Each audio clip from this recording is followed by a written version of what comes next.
dinamis. Jadi bayangan saya anak muda itu punya solusi yang ditawarkan sesuai dengan zamannya. Dan anak muda itu bawa kebaruan. Dan anak muda bicara masa depan. Saya berterima kasih bahwa mereka mempercayakan kepada saya. Ini lebih dari soal suka, tapi soal mempercayai. Dan saya sendiri mempercayai anak muda. Apa adanya, sosok yang apa adanya, otentik aja.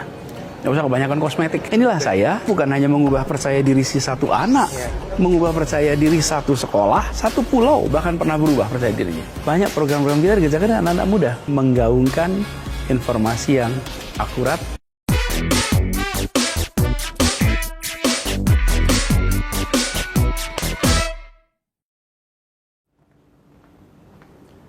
Halo Sobat Medcom, ketemu lagi di Newsmaker, obrolan hangat one on one bersama saya, Alfa Mandalika. Newsmaker kali ini spesial, karena kita akan ngobrol santai dengan salah satu tokoh nasional yang juga sudah diusung oleh 3 partai, Partai Nasdem, Partai Demokrat, Partai PKS, untuk maju dalam Pilpres 2024. Ya, siapa lagi kalau bukan Anies Rashid Baswedan. Untuk itu kita akan sapa Pak Anies. Halo Pak Anies, apa kabar? Selamat sore Pak Anies. Baik, Bung Alfa. Terima kasih sudah meluangkan waktunya di Newsmaker kali ini Pak Anies. Kayaknya sepanjang pekan ini sibuk ya Pak Anies ya? Lumayan. Kita kalau nganggur malah dosa nanti. Mungkin sobat-sobat Medcom pengen tahu nih, kegiatan Pak Anies sepanjang pekan ini mungkin seperti apa? Saya secara umum ya, kegiatan sehari-hari ada yang di Jakarta, di luar Jakarta. Kalau waktu di Jakarta tentu bersama keluarga di pagi hari, kemudian habis itu ada pertemuan-pertemuan, ada acara, gitu kira-kiranya. Kemudian di luar kota juga sama. Kalau lagi di luar kota, maka jalan bertemu dengan masyarakat, berdiskusi, bertukar pikiran, belajar, itulah kira-kiranya. Oke, Pak Anies, sibuk tapi Pak Anies selalu bisa tampil segar nih dan terlihat jiwa mudanya terus nih Pak Anies nih. Seperti itu ya Pak Anies ya, tetap semangat gitu ya. Sebenarnya kalau yang kita menjalaninya dengan senang hati, nggak melelahkan. Dan itulah apa ya yang saya pegang sebagai prinsip. Jalani dengan rasa senang, maka insya Allah akan selalu fresh, selalu segar.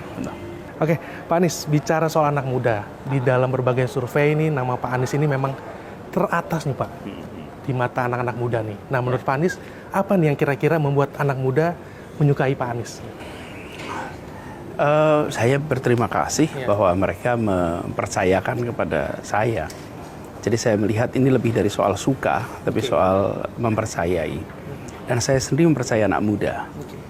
Sejak saya dulu masih mahasiswa sampai pasca mahasiswa, itu kegiatannya juga banyak dengan teman-teman muda.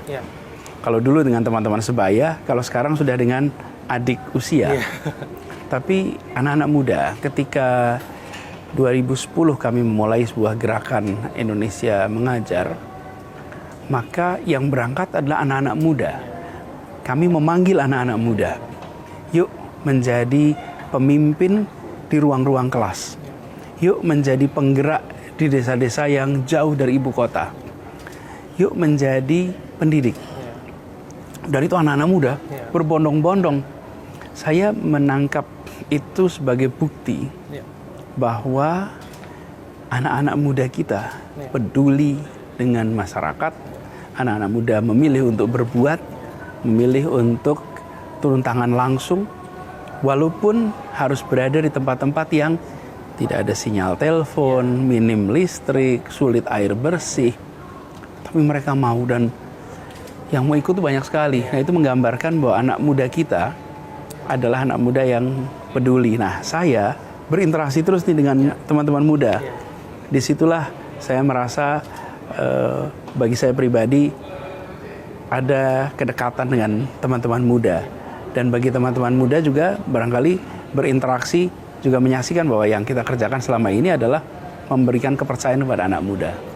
Oke, Pak Anies, di dalam survei juga anak-anak muda ini kan banyak di media sosial ini generasi Gen Z lah Pak ya, generasi milenial seperti itu ya Pak ya.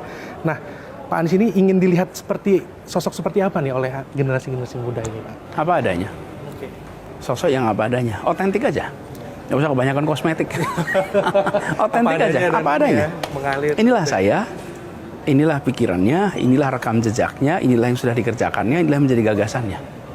Jadi saya adalah anak bangsa yang menyatakan siap untuk menerima panggilan tugas, baik panggilan tugas jadi pembina Karang Taruna di RT, sampai panggilan tugas di kota, sampai panggilan tugas di negara. Dan bila tidak ada panggilan tugas, saya bikin tugas sendiri juga. Indonesia Mengajar itu kan sebuah kegiatan yang saya bikin sendiri aja dengan teman-teman. Bukan panggilan tugas dari negara, tapi itu untuk negara.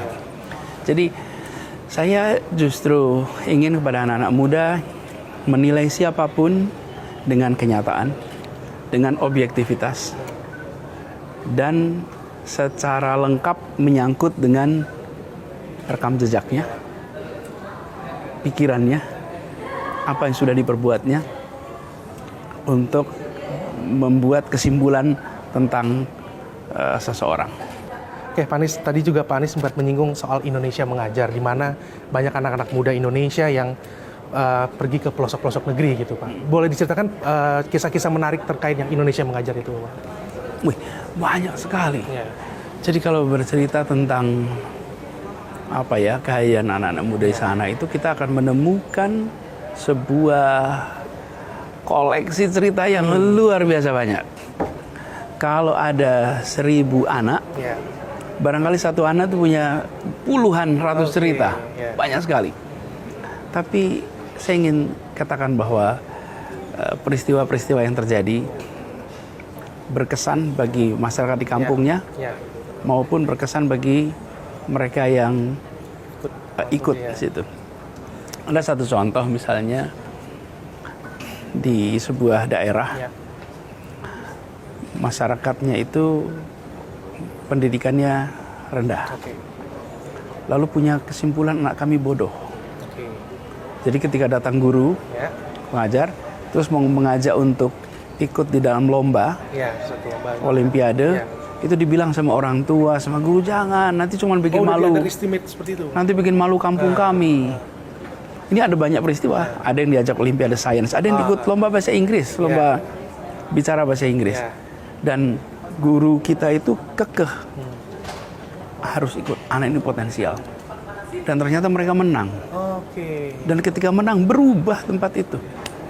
Mereka kemudian langsung merasa anak-anak kami ternyata hebat ya. Dan itu bukan hanya mengubah percaya diri si satu anak, mengubah percaya diri satu sekolah, satu pulau bahkan pernah berubah percaya dirinya. Pernah ada kejadian di Pulau Rupat. Pulau Rupat itu sebuah pulau yang lebih dekat dengan Semenanjung Malaka daripada ke Sumatera. Di Kabupaten Bengkalis. Itu ada anak yang diajak ikut olimpiade bahasa Inggris, olimpiade matematika. Gak disetujui, orang tuanya melarang. Yang terjadi menang.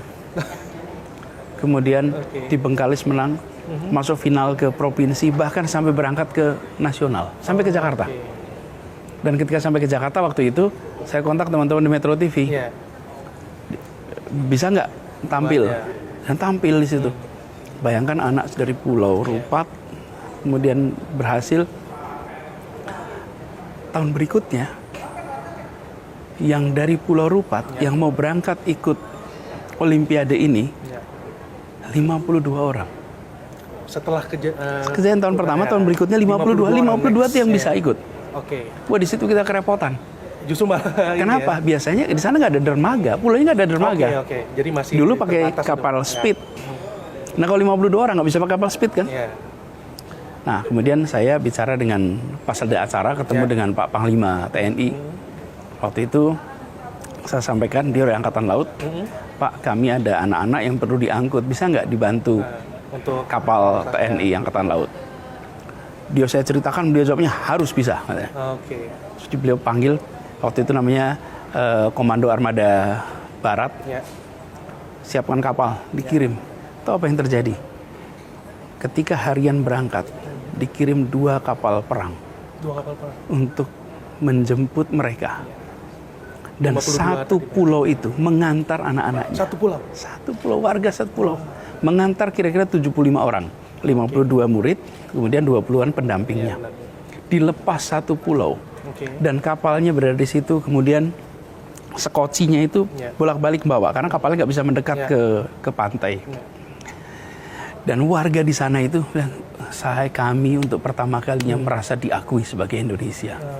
Ketika kapal Republik Indonesia menjemput anak-anak dari kampung yang tertinggal secara infrastruktur, nah itu adalah sebuah perasaan-perasaan yang tidak bisa dinilai dengan rupiah. Kebanggaan anak-anak itu. Kemudian teman-teman juga para prajurit pelaut di sana itu banyak yang terharu menyaksikan proses itu.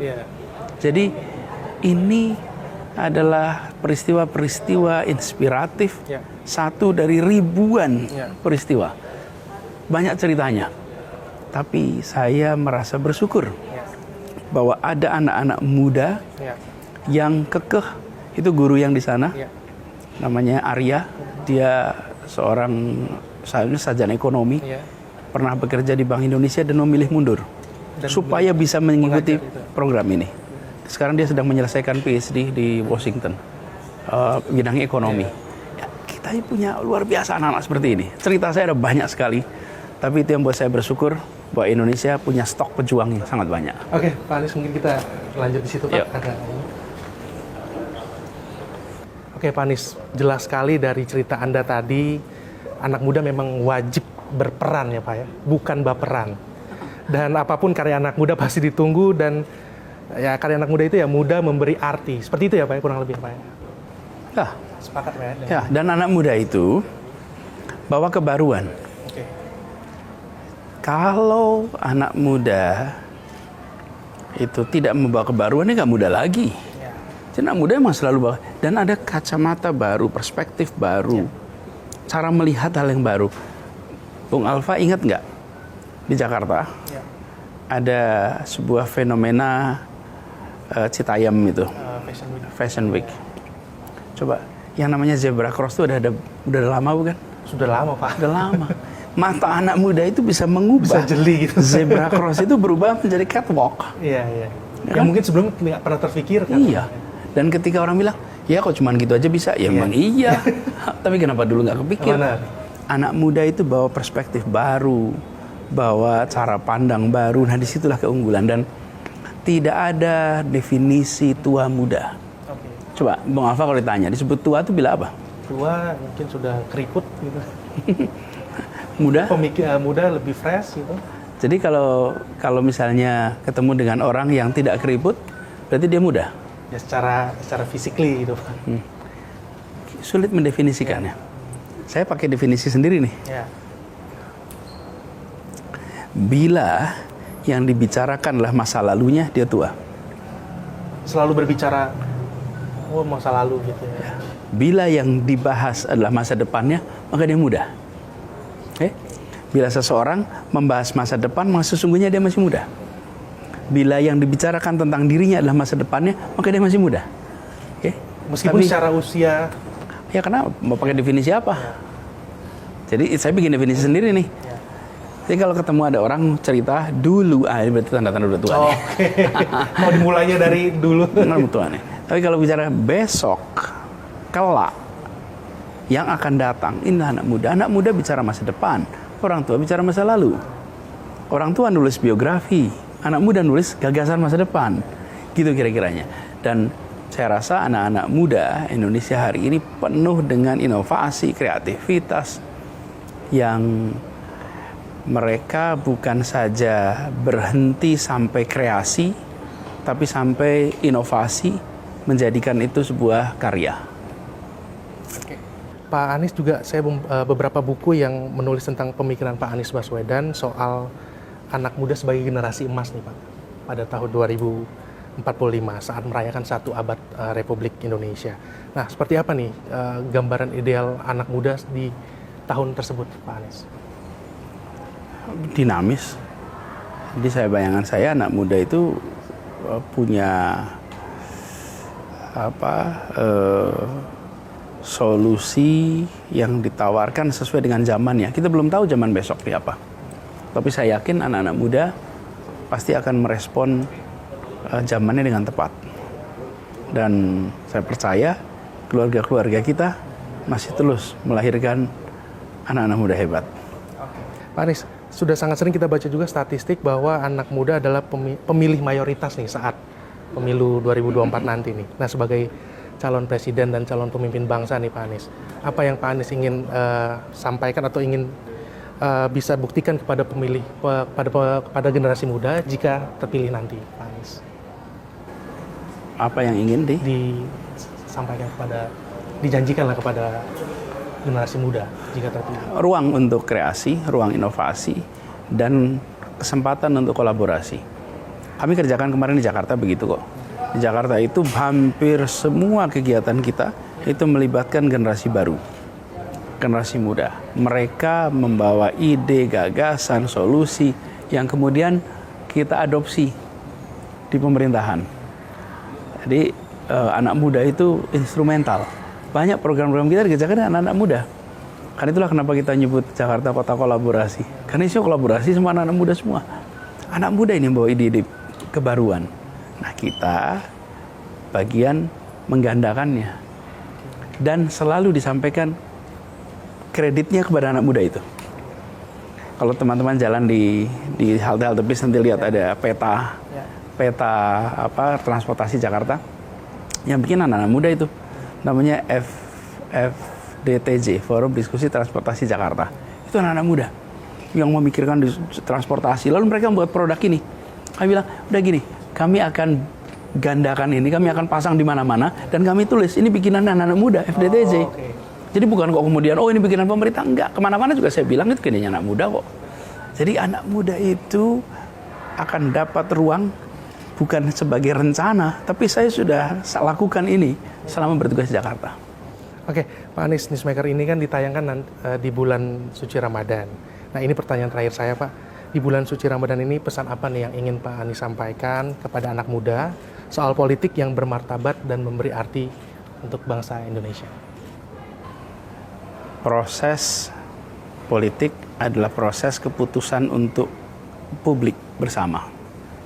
Karena itu, saya berharap di bulan suci Ramadan kesempatan untuk menahan diri dari menerima, menggandakan informasi yang tidak akurat, tapi justru menggaungkan informasi yang akurat, menyampaikan kabar kebenaran, dan berikan kesempatan untuk pikiran kita mendengar secara objektif dari berbagai sisi. Ini kesempatan yang namanya Ramadan itu adalah 1 bulan untuk kita melatih diri. Sehingga 11 bulan berikutnya bekal latihannya bisa dipakai. Ini kesempatan juga untuk melatih diri. Untuk mendengar dengan objektif, memberikan kesempatan untuk terbuka, dan lalu ambil pelajaran dari semua peristiwa-peristiwa politik. Oke, terima kasih Pak Anies Baswedan atas waktunya di Newsmaker kali ini. Sekali lagi, semoga rencana ke depan boleh berjalan dengan baik, Pak Anies. Amin. Terima kasih. Ya, demikianlah Newsmaker pekan ini. Kita akan berjumpa pekan depan dengan topik dan narasumber menarik lainnya. Saya Alfa Mandalika pamit. Sampai jumpa.